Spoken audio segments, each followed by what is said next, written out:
New stunning charges from adult film actress Stormy Daniels, whose attorney now says she has been physically threatened, and she was physically threatened to stay silent, specifically about her alleged affair with President Donald Trump. It's a shocking allegation.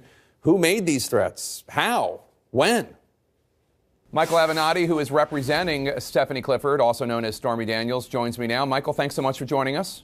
Jake, thanks for having me. So you say that your client, Ms. Daniels, felt physically threatened to stay silent about what she knew about Donald Trump. If she felt physically threatened, did she go to the police? Well, I didn't say that she felt physically threatened. What I said was she was physically threatened. Okay. And she was. Did she go to the police?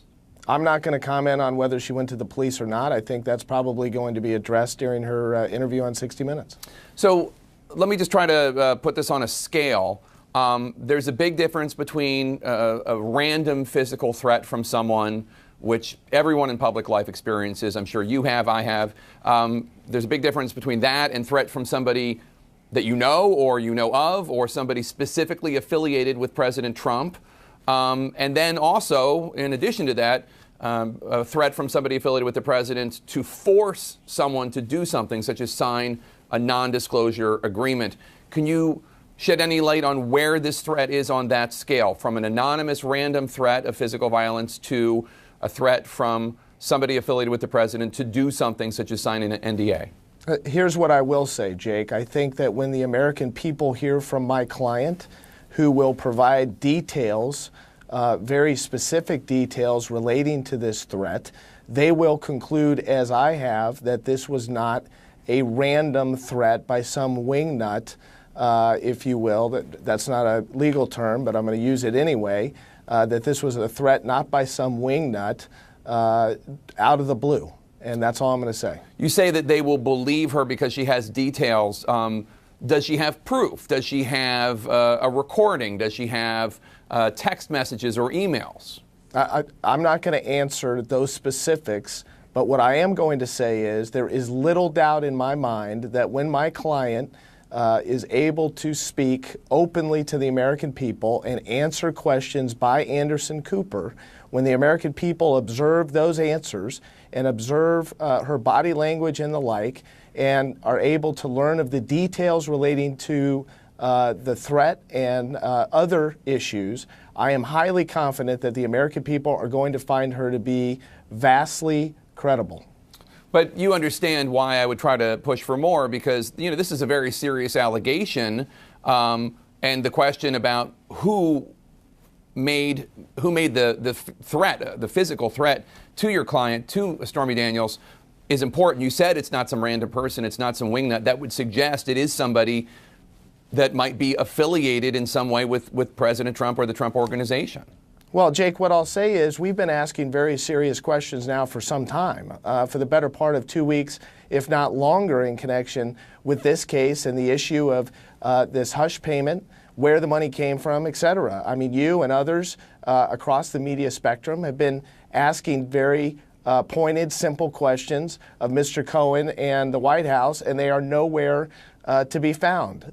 They claim they've answered the questions. They haven't answered any questions, and it frankly is remarkable to me that we haven't had definitive statements issued by Mr. Cohen and by the White House refuting a number of things that have come to light in the last 2 weeks. So I don't think this is the only serious question. I think this is one of many serious questions. Did Michael Cohen threaten her with physically threaten her?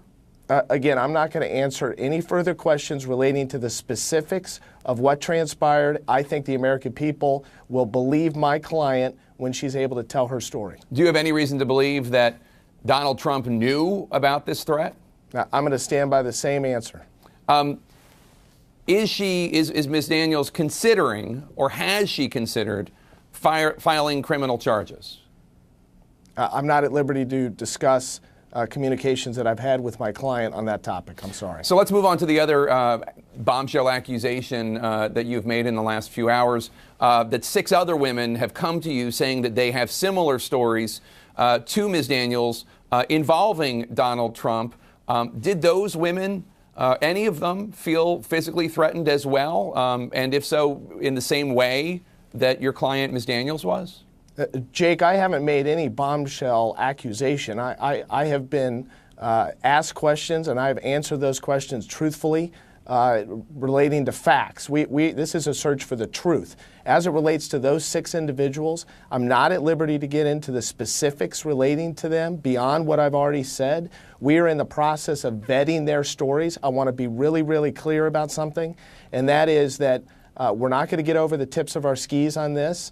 We're not going to just march out and start making a bunch of, quote, accusations, close quote. We're in the process of vetting the stories that we've been told relating to those 6 women. As you know, when there is an issue as prominent as this issue right now, this matter, there's a lot of people that come out of the woodwork and make a lot of accusations and say a lot of things. We are not staking our reputation on what we've been told relating to these 6 individuals. We're going to do our due diligence. We're going to do what we need to do to vet them. And when and if we decide to represent one or more of them, then hopefully we'll be in a position where we can offer some additional details. So you have said, though, that at least 2 of these 6 women also signed non-disclosure agreements. Have you seen those agreements? I've seen 2 documents which purport to be non-disclosure agreements. Did President Trump or any of his representatives sign those 2 NDAs that you saw? I'm not at liberty to discuss the content of those NDAs yet.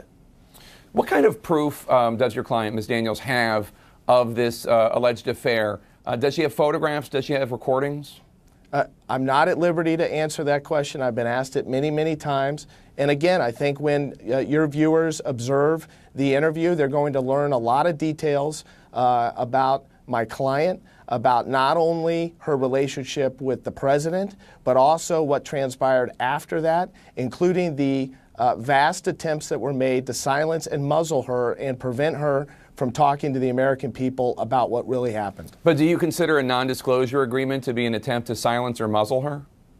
I think that would be one step, but that is certainly not all that was done in connection with this case. Right, but I'm thinking that the average person at home hears, oh, this happened and she was paid $130,000 to keep her mouth shut. That's not really the same as an attempt to muzzle her. They were giving her compensation.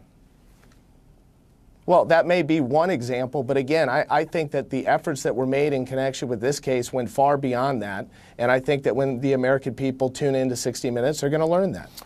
There is obviously a big debate about how relevant an extramarital affair when Donald Trump was a private citizen, an alleged extramarital affair, is to the job he's doing right now. Is there anything in the litany of accusations, you would call them facts, that surround this case that happened while Donald Trump was president?